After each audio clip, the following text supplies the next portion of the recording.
अस्सलाम वालेकुम जी, अस्सलाम वालेकुम मोटा दे वासियों।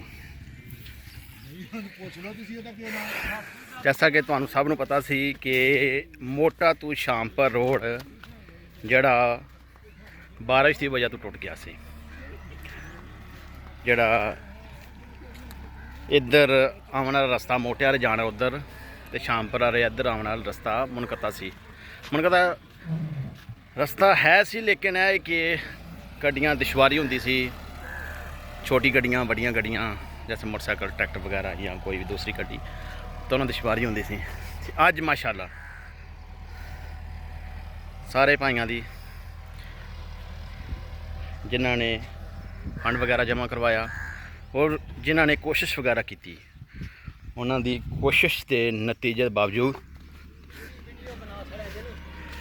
माशाअल्लाह अल्हम्दुलिल्लाह ये रोड जड़ा ना आवन जान वास्ते रोड क्लीयर हो गया। अल्लाह पाक जाए खैर अता करे जी। जिन्हों ने एक काविश शुरू की, एक ज़हन बनाया, माशाअल्लाह जी। भाई विकास साहब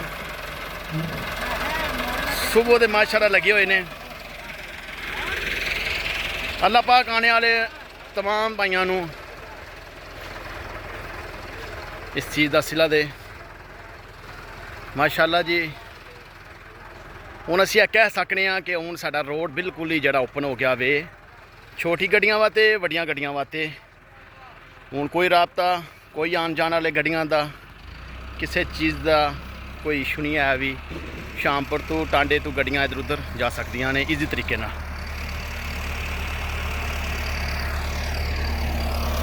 बहुत शुक्रिया उन्होंने लोगों का जिन्होंने एक सिंगल आवाज़ फंड की गई सी भाई मुदस्सर ठाकर के थ्रू, उन्होंने जरिए तो सारे भाइयों ने रल मिल के बढ़ चढ़ के हिस्सा लिया। असी उन्होंने खराजे तहसील पेश करने हैं। बहुत शुक्रिया जी अहलियान मोटा और अंजमन रफाया में मोटा। अस्सलाम वालेकुम।